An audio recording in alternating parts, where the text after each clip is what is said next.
दूसरा गोलमेज सम्मेलन 7 सितंबर 1931 ईस्वी को हुआ।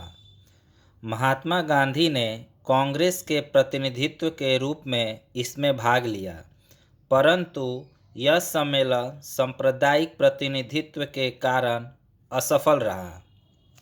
नोट: प्रथम गोलमेज सम्मेलन 12 नवंबर 1930 ईस्वी एवं तृतीय गोलमेज सम्मेलन 17 नवंबर 1932 में संपन्न हुआ। तीनों गोलमेज सम्मेलन के समय इंग्लैंड के प्रधानमंत्री जेम्स रैमजे मैकडोनाल्ड था। डॉक्टर भीमराव अंबेडकर को लंदन में हुई तीनों गोलमेज सभाओं में अछूतों के प्रतिनिधित्व के रूप में बुलाया गया।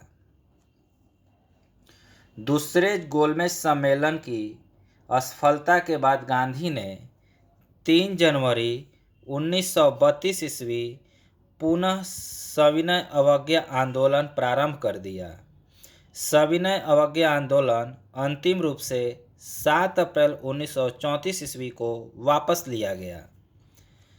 सविनय अवज्ञा आंदोलन में पठान संप्रदायों पर गोली चलाने से गढ़वाल राइफल ने इनकार कर दिया। 23 मार्च 1931 ईस्वी को सुखदेव, भगत सिंह, राजगुरु को फांसी पर लटका दिया गया। मई 1934 ईस्वी कांग्रेस सोशलिस्ट पार्टी की स्थापना हुई। अखिल भारतीय किसान सभा का प्रथम सम्मेलन अप्रैल 1936 ईस्वी में लखनऊ में हुआ। इसके अध्यक्ष स्वामी सहजानंद तथा महासचिव एन.जी. रंगा चुने गए। 1939 ईस्वी में महात्मा गांधी द्वारा प्रस्तावित प्रत्याशी पट्टाभी सीतारमैया को हराकर सुभाष चंद्र बोस कांग्रेस के अध्यक्ष चुने गए। 1 मई 1939 ईस्वी को सुभाष चंद्र बोस ने कांग्रेस के भीतर ही एक नए गुट का गठन किया, जिसे फॉरवर्ड ब्लॉक कहा गया। सुभाष चंद्र बोस ने स्वतंत्रता संघर्ष के दौरान फ्री इंडियन लीजन नामक सेना बनाई थी। 13 मार्च 1940 ईस्वी को लंदन में पंजाब के सुनाम नामक स्थान के सरदार उधम सिंह ने पंजाब के भूतपूर्व लेफ्टिनेंट गवर्नर डायर को गोली मारकर हत्या कर दी। गांधी जी ने 17 अक्टूबर 1940 ईस्वी को पवनार में व्यक्तिगत सत्याग्रह आंदोलन शुरू किया। इस आंदोलन के प्रथम सत्याग्रही विनोबा भावे, दूसरे सत्याग्रही जवाहरलाल नेहरू एवं तीसरे सत्याग्रही ब्रह्मदत्त थे। इस आंदोलन को दिल्ली चलो आंदोलन भी कहा गया। 24 मार्च 1940 ईस्वी को मुस्लिम लीग के लाहौर अधिवेशन में अध्यक्षता करते हुए मोहम्मद अली जिन्ना ने भारत से अलग मुस्लिम राष्ट्र यानी पाकिस्तान की मांग की। मुस्लिम लीग के 1940 ईस्वी के दिल्ली अधिवेशन, जिसके अध्यक्ष अल्लाह बख्श थे, में खलीकुज्जमान ने पाकिस्तान नाम से अलग राष्ट्र का प्रस्ताव रखा। वर्धा 1942 ईस्वी में कांग्रेस ने अंग्रेजों भारत छोड़ो प्रस्ताव पारित किया। 7 अगस्त 1942 ईस्वी को कांग्रेस की बैठक बम्बई के ऐतिहासिक ग्वालिया टैंक में हुई। गांधी के भारत छोड़ो प्रस्ताव को कांग्रेस के कार्य समिति ने 8 अगस्त 1942 ईस्वी को स्वीकार कर लिया। भारत छोड़ो आंदोलन की शुरुआत 9 अगस्त 1942 ईस्वी को हुई। इसी आंदोलन में गांधी जी ने करो या मरो का नारा दिया। 9 अगस्त 1942 को प्रातःकाल ही गांधी जी एवं कांग्रेस के अन्य सभी महत्वपूर्ण नेता गिरफ्तार कर लिए गए। गांधी जी को पूना के आगा खां महल में तथा कांग्रेस कार्यकारिणी के अन्य सदस्यों को अहमदनगर के दुर्ग में रखा गया था। राजेंद्र प्रसाद को भी नज़रबंद कर लिया गया था। 9 मई 1944 ईस्वी को गांधी जी को जेल से छोड़ा गया। आज़ाद हिंद फौज की स्थापना का विचार सर्वप्रथम कैप्टन मोहन सिंह के मन में आया था। आज़ाद हिंद फौज प्रथम डिवीजन का गठन 1 सितंबर 1942 ईस्वी को कैप्टन मोहन सिंह के द्वारा किया गया, परंतु वह असफल रहा। आज़ाद हिंद फौज का सफलतापूर्वक स्थापना का श्रेय रास बिहारी बोस को दिया जाता है। अक्टूबर 1943 ईस्वी में सुभाष चंद्र बोस को आज़ाद हिंद फौज का सर्वोच्च सेनापति बनाया गया था। आज़ाद हिंद फौज के 3 ब्रिगेडों का नाम सुभाष ब्रिगेड, गांधी ब्रिगेड एवं नेहरू ब्रिगेड एवं महिलाओं के ब्रिगेड का नाम जो था लक्ष्मीबाई रेजिमेंट। आज़ाद हिंद फौज का झंडा कांग्रेस तिरंगे झंडे की भांति था, जिस पर दहाड़ते हुए शेर का चिन्ह था।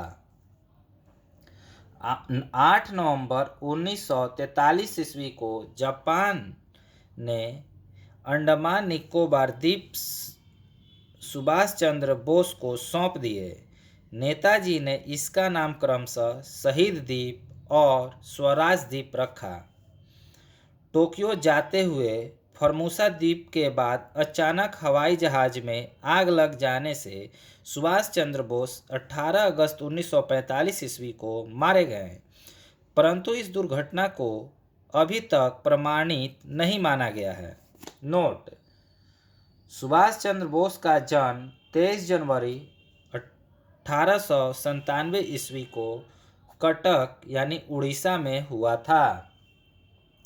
आज़ाद हिंद फौज के गिरफ्तार अधिकारी पीके सहगल, कर्नल गुरुदयाल ढिल्लन एवं मेजर शहनबाज खां पर राजद्रोह का आरोप लगाकर दिल्ली के लाल किले पर नवंबर 1945 ईस्वी में मुकदमा चलाया गया।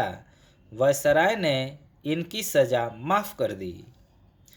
आज़ाद हिंद फौज के अभियुक्तों की तरफ से तेज बहादुर सप्रू, जवाहरलाल नेहरू, भोलाबाई देसाई के नेतृत्व एवं के.एन. काटजू ने पैरवी की। कराची में 20 फरवरी 1946 ईस्वी में वायुसेना के कुछ सैनिकों ने ब्रिटिश सरकार के विरुद्ध हड़ताल कर दी। बम्बई, लाहौर, दिल्ली में भी यह शीघ्र ही फैल गई। इसमें लगभग 5200 सैनिकों ने भाग लिया। इनकी प्रमुख मांग थी कि भारतीयों और अंग्रेज सैनिकों में बराबरी का व्यवहार किया जाए। नौसेना विद्रोह 19 फरवरी 1946 ईस्वी को बम्बई में INS तलवार नामक जहाज के नौसैनिकों द्वारा किया गया। 5000 सैनिकों ने आज़ाद हिंद फौज के बिल्ले लगाए। इन्होंने भी बराबरी की मांग की। 25 फरवरी 1946 ईस्वी को नौसेना के विद्रोहियों ने सरदार पटेल के दबाव में आकर समर्थन कर दिया। कैबिनेट मिशन 1946 प्रधानमंत्री एटली ने 15 फरवरी 1946 ईस्वी को भारतीय संविधान सभा की स्थापना एवं तत्कालीन ज्वलंत समस्याओं पर भारतीयों के विचार विमर्श के लिए कैबिनेट मिशन को भारत भेजने की घोषणा की। 24 मार्च 1946 ईस्वी को कैबिनेट मिशन दिल्ली पहुंचा।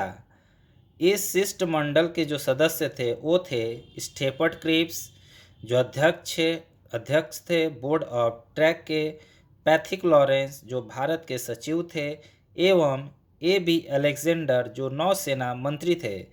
कैबिनेट मिशन पैथिक लॉरेंस के नेतृत्व में आया था। कैबिनेट मिशन योजना को मुस्लिम लीग ने 6 जून 1946 ईस्वी को और कांग्रेस ने 25 जून 1946 ईस्वी को स्वीकार कर लिया।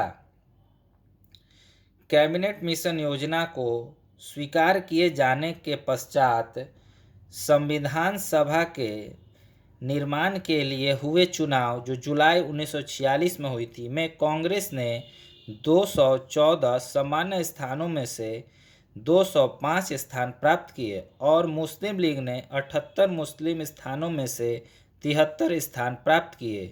कांग्रेस को 4 सिख सदस्यों का भी समर्थन प्राप्त था। Thank you.